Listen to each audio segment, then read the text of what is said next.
Halo para penikmat kultivasi ganda dimanapun kalian berada. Sebagian dari kalian pasti sudah menunggu kelanjutan alur cerita manhwa Dewa Iblis Chu episode ke-36 ini. Tapi sebelum menonton videonya, tidak ada salahnya jika kalian like dulu video kami. Karena itu, membuat Mimin lebih semangat untuk mengupload episode-episode terbaru tentunya. Dan tanpa banyak berbasa-basi lagi, kita langsung saja menuju ke pembahasannya. Cerita berlanjut. Setelah menyambut Chusiu di depan perbatasan kota Daming, Yunpei pun mengajaknya naik ke dalam kereta kuda militer yang cukup besar. Dan para prajurit Yunpei berjaga di sekitar sana, sehingga tidak ada seorang pun yang bisa mendekat ke area sekitar sana. Di dalam kereta kuda itu, sudah ada dua orang lainnya yang menunggu kedatangan Chusiu. Dan Yunpei pun memperkenalkan mereka. Dia berkata, "Yang mulia putra suci, pria ini adalah saudara Yang Chen. Dia satu-satunya putra pemimpin sekte pedang Songyun, dan dia berada di tahap tengah dalam mengembangkan kekuatan magis, sehingga dia merupakan sosok yang luar biasa di wilayah selatan kami. Sedangkan wanita ini, dia adalah Pri Baguyo, yang merupakan kakak perempuan dari istana Yue Qiong. Dia juga berada di tahap tengah kekuatan magis atau ranah Sentonjing." Lalu gadis berbodi semok itu menyapa Chusiu. Dia berkata, "Senang sekali bisa bertemu dengan Yang Mulia Putra Suci Taisu di sini. Aku harap kita bisa menjadi akrab untuk kedepannya." Dibarengi dengan munculnya notifikasi yang mengatakan, "Player, ternyata Anda memang ahlinya dalam menarik perhatian dari seorang wanita yang cantik. Tapi aku merasakan energi spiritual milikmu yang mengalir di dalam tubuh wanita ini. Apakah Anda pernah bertemu dengannya sebelumnya?" Lalu Chusiu pun membayangkan orang-orang yang telah ditandai olehnya dan berkata, "Ketika aku masih menjadi Dewa Iblis Chu, aku berlatih teknik benih jiwa yang memungkinkanku bisa menanam energi jiwaku ke dalam jiwa para biksu yang berada di bawah alam Sengkiao. Dan saat lawan berlatihku itu meningkatkan kekuatannya, maka benih jiwa di dalam tubuh mereka perlahan akan tumbuh dengan sendirinya. Dan untuk sentuhan terakhir, jejak jiwa perapal mantra diukir pada jiwa biksu itu untuk memastikan tidak akan ada penolakan saat aku merebut tubuh mereka."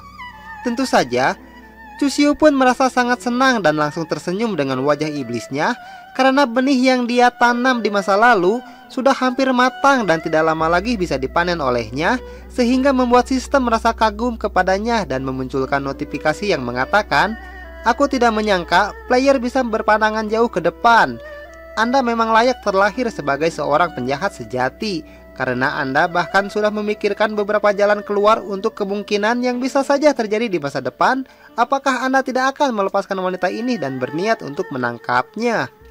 Tapi sebelum Chusiu menjawab pertanyaan sistem kepadanya, Yunpei tiba-tiba saja memecah keheningan dengan menuangkan minuman sambil berkata, "Untuk merayakan pertemuan kita, sangat disayangkan sekali jika kita menghabiskannya untuk mengobrol tanpa meminum anggur bunga persik kami ini. Yang mulia putra suci, kau harus mencobanya." Chusiu pun langsung meminum anggur bunga persik yang dituangkan oleh Yunpei untuknya sambil berkata di dalam hatinya, "Anggur bunga persik ini memanglah sangat enak, tapi aku tidak tahu apa yang sebenarnya diinginkan oleh ketiga orang ini dariku. Kalau dilihat dari gelagatnya, mereka pasti menginginkan imbalan dariku atas sambutan yang telah mereka berikan." Sambil mengajak Chusiu bersulang, Yunpei pun berkata, "Yang mulia putra suci, menurutku 700.000 batu esensi ilahi yang disuplai keluarga kerajaan ke wilayah tanah suci Taisu itu setiap tahunnya terlalu kecil." Chusiu pun bertanya, "Oh, lalu apa pendapat saudara Yunpei untuk masalah itu?" Yunpei menjawab, "Aku percaya bahwa pihak wilayah tanah suci menjaga wilayah selatan dan merupakan pilar pelindung dinasti Ming kita. Tidak peduli berapa banyak kita harus membayar, jadi aku mengusulkan untuk mensuplai sebesar 1,2 juta batu esensi ilahi setiap tahunnya untuk menunjukkan rasa hormat kami. Serta akan ada tambahan sebesar 100.000 batu esensi ilahi yang kami peruntukkan untuk Yang Mulia Putra Suci Taisu." Mendengar Yunpei yang tiba-tiba saja mengusulkan anggaran sebesar itu kepadanya, Chusiu pun langsung menyadari maksud dan tujuan Yunpei yang sebenarnya, lalu berkata, "Jadi alasanmu mencariku adalah untuk melakukan pemberontakan? Apakah kau tahu konsekuensinya jika rencanamu itu sampai gagal?" Tapi Yunpei langsung membantahnya dan dengan senyuman jahat di wajahnya dia berkata, "Semua ini tidak bisa dikatakan sebagai pemberontakan, karena apa yang kami usulkan ini demi kesejahteraan wilayah tanah suci Taisu. dan masa depan yang cerah bagi dinasti Ming kami. Dua orang lainnya pun hanya tersenyum karena mereka memiliki tujuan yang sama, yaitu menjadi penguasa dinasti Ming selanjutnya. Lalu Chu Xiu pun mengambil satu koin emas yang diberikan kepadanya dan berkata, "Tawaran dari kalian tidak buruk juga. Tidak ada salahnya jika menegosiasikannya lagi lebih lanjut di masa depan," ucap Chu Xiu sambil tersenyum agar mereka tidak menaruh curiga sama sekali kepadanya. Sementara itu di atas bangunan, terlihat Kim Meng Di yang terus membuntuti Chu Xiu secara diam-diam. Dan karena Kim Meng Di merupakan kultivator tingkat tinggi, sehingga dia bisa mendengar apa yang dibicarakan di dalam kereta dan berkata di dalam hatinya, "Dasar murid pengkhianat ini." Tanpa merasa sangat malu sedikit pun, dia malah meminta uang suap secara terang-terangan. Aku merasa kasihan dengan Putri Ziyue. Kalau dia melihat pemandangan yang menjijikan ini, aku khawatir dia akan langsung muntah darah. Kim Meng Di pun tidak langsung bertindak dan berniat untuk mengawasi terlebih dahulu keadaan di sana dan kembali berkata di dalam hatinya, "Untuk saat ini aku akan diam saja dan mengawasi tindakan apa yang sebenarnya akan dilakukan oleh murid pengkhianat itu. Aku harap dia tidak akan melakukan hal yang bodoh demi uang suap yang diberikan oleh pangeran itu kepadanya." Kemudian, setelah mengajak Chu Xiu jalan-jalan sebentar di kota Daming, Yun Pei pun mengantarkan Chu Xiu ke tempat Ziyue berada dan sambil memberi hormat kepada Chu Xiu, dia berkata, "Yang mulia putra suci, kau tidak perlu khawatir, kami akan mengirimkan sisa uangnya setelah kami tiba di kota Sangjing." Karena merasa telah berhasil membuat Chu Xiu berada di pihaknya, Yun Pei pun tersenyum dan berkata di dalam hatinya, "Dengan dukungan dari putra suci Taisu, perubahan dinasti Ming di bawah kepemimpinanku akan semakin dekat." Lalu Yun Pei pun juga memberi hormat kepada Pri Baguyo dan berkata, "Sesampainya di ibu kota, aku dan saudara Yang Chen tidak bisa berhubungan terlalu dekat dengan Yang Mulia Putra Suci Taisu. Jadi untuk kedepannya, kami akan merepotkan Pri Baguyo untuk menjadi penghubung." Pri Baguyo pun tersenyum mendengarnya dan berkata, "Tuan muda Yun Pei tidak perlu terlalu sopan seperti itu kepadaku, karena aku dengan senang hati akan melakukannya untukmu." Kemudian, setelah berpisah dengan Yun Pei dan yang lainnya, Chu Xiu pun naik ke dalam kereta kuda terbang milik Ziyue untuk melanjutkan perjalanan mereka. Setelah sebelumnya Yun Pei mengajak Chu Xiu untuk melakukan pemberontakan bersamanya. Di dalam sana, Chu Xiu meminta Ziyue untuk mampir dulu ke suatu tempat dan berkata, "Ubah rute kereta kuda terbang ini karena aku ingin mengunjungi Gunung Yunya dulu sebentar." Ziyue menjawab, "Baiklah Yang Mulia Putra Suci Taisu, sesuai dengan keinginanmu." Karena Ziyue merasa penasaran tentang apa yang dibicarakan Yun Pei kepada Chu Xiu, dia pun bertanya, "Yang Mulia Putra Suci Taisu, kalau aku boleh tahu, apa yang dikatakan oleh Yun Pei kepadamu?" Chu Xiu menjawabnya dengan santai, "Oh, tadi dia hanya mengajakku untuk melakukan pemberontakan dan merebut tahta kerajaan untuknya." Tentu saja, Ziyue pun sangat terkejut mendengarnya, karena Chu Xiu mengatakan hal gila seperti itu tanpa berekspresi sama sekali, seakan-akan semua itu adalah hal yang biasa baginya. Lalu Ziyue pun langsung berteriak kepada Chu Xiu dengan nada yang tinggi dan berkata, "Jadi Yang Mulia Putra Suci, apakah kau akan membantu Yun Pei dan yang lainnya untuk melakukan pemberontakan kepada kekaisaran?" Chu Xiu menjawab, "Tentu saja aku tidak akan melakukan pengkhianatan seperti itu. Tapi meskipun tanpa bantuan dariku, mereka pasti akan merebut tahta dari kaisar yang baru begitu dia dinobatkan. Aku hanyalah dijadikan sebagai rencana cadangan saja oleh mereka." Mendengar itu, Ziyue dan Chunhua pun langsung berlutut dan sambil menangis Ziyue berkata, "Kalau memang seperti itu, aku mohon kepada Yang Mulia Putra Suci Taisu agar menyelamatkan dinasti Ming kami." Chunhua menambahkan, "Yang Mulia Putra Suci Taisu, Raja Zhenbei sangatlah kuat sehingga keluarga Zhu kami tidak dapat melawannya, dan sekarang dia ingin memberontak. Hanya Anda yang bisa menyelamatkan kami saat ini."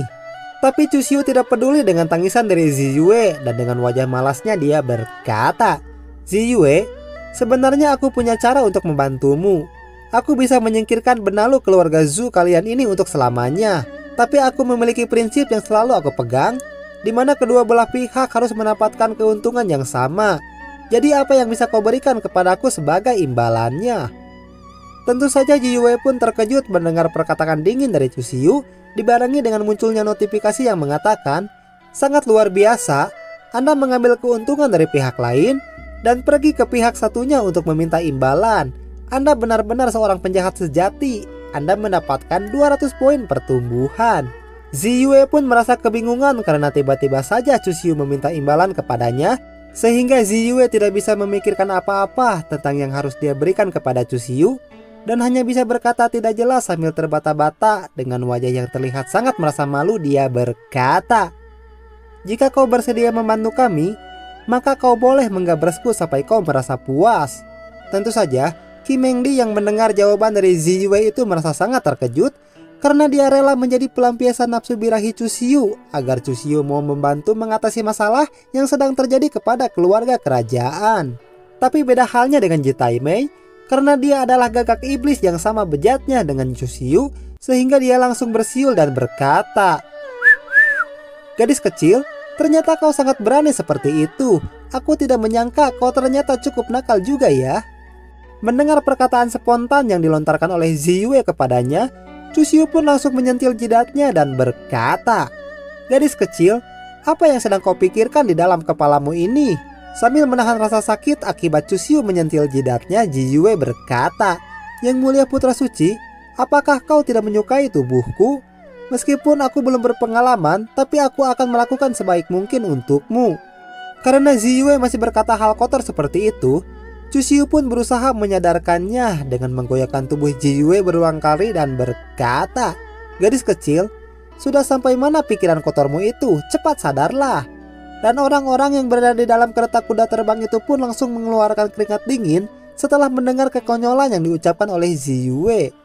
Chusiu pun tidak menyangka kalau Ziyue akan menawarkan tubuhnya sendiri kepadanya, dan sambil meneteskan keringat dingin dari wajahnya, Chusiu berkata di dalam hatinya, "Tidak peduli seberapa bejatnya aku ini, mana mungkin aku akan menggabres keponakan dari kekasihku yang dulu, apalagi bibinya itu rela mati demi diriku." Sementara Kim Mengdi yang mengawasi mereka dari luar, dia merasa prihatin dengan sikap dari Ziyue dan berkata di dalam hatinya, "Gadis kecil ini masih sangat muda, bagaimana bisa dia tidak menyayangi dirinya sendiri? Dengan menawarkan tubuhnya kepada murid pengkhianat itu, dia tidak boleh menjadi sepertiku yang dijadikan pelampiasan nafsu birahi olehnya kapanpun dia mau." Kemudian, setelah menempuh waktu yang cukup lama karena Chusiu mengubah rute perjalanan, mereka pun akhirnya tiba di kaki gunung Yunya, di mana tempat itu merupakan tempat yang ingin dikunjungi oleh Chusiu. Setibanya di sana, kusir kereta kuda terbang itu pun menghentikan keretanya dan berkata, "Tuan Putri, kita telah sampai di kaki gunung Yunya. Apakah Anda akan membeli dulu sesuatu di sini?" Ziyue menjawab, "Kau tunggulah dulu sebentar di sini, karena Yang Mulia Putra Suci Taisu ingin pergi ke gunung Yunya sebentar. Jadi aku akan berbelanja di sini sambil menunggunya."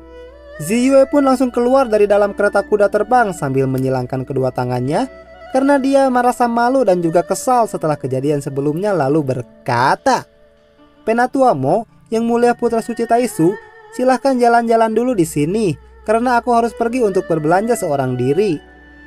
Chusiu malah tersenyum mendengarnya dan berkata, "Baiklah, untuk masalah yang tadi, kau bisa memanggil ayah atau kakak laki-lakimu untuk membicarakan tentang harganya jika ingin menggunakan jasa dariku."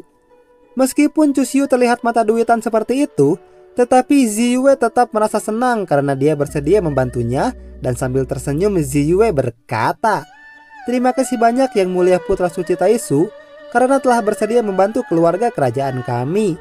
Chusiu menjawab, "Kau tidak perlu berterima kasih seperti itu kepadaku, karena aku akan mengambil yang aku butuhkan sebagai imbalannya."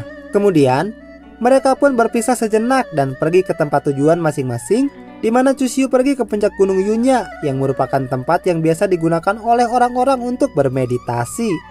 Sesampainya di ujung tebing, Chusiu pun menghentikan langkahnya tepat di depan batu besar dan berkata, "Batu besar ini terlihat sangat mulus sekali, tanpa ada permukaan yang kasar sedikit pun. Itulah sebabnya banyak orang yang berlatih dan bermeditasi di atasnya." Lalu, Chusiu menuliskan formasi arai pemanggilan di atas batu tersebut untuk mencoba memanggil jiwa orang yang sudah mati saat sedang berada di atas batu itu. Dan alangkah terkejutnya Chusiu karena dia mendengar suara yang dia kenal, di mana suara itu berkata, "Dasar bajingan kecil, adikmu ini tahu kalau kau tidak akan mati semudah itu." Tidak salah lagi, ini adalah suara Zhu Biyue, ucap Chusiu di dalam hatinya.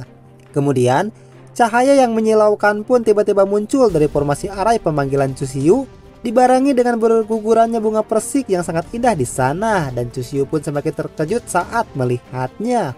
Lalu muncullah Zhu Biyue yang merupakan salah satu kekasih Chushyu di masa lalu, di mana wajahnya terlihat sangat mirip dengan keponakannya Ziyue. Dia berkata, "Lagi pula dari dulu, kau adalah orang yang sangat takut akan kematian, dan kau adalah manusia paling licik di antara yang lainnya, jadi mustahil kalau seseorang bisa menghabisimu."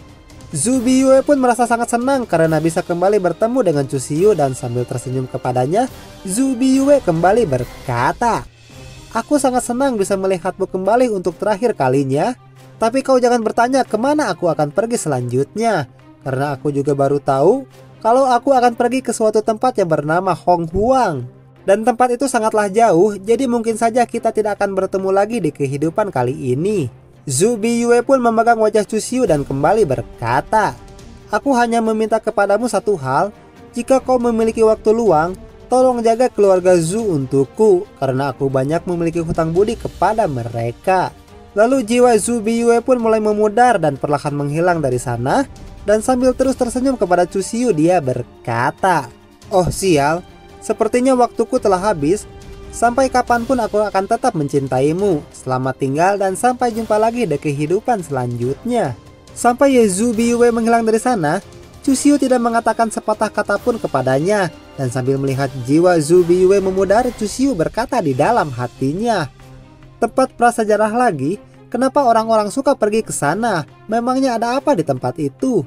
Chushyu kembali berkata, "Jika kau pergi ke Hong Huang menggunakan cermin batu, kau hanya bisa tinggal di sana selama 3 bulan saja. Tapi kenapa Zhu Biyue tidak kembali lagi dari sana?"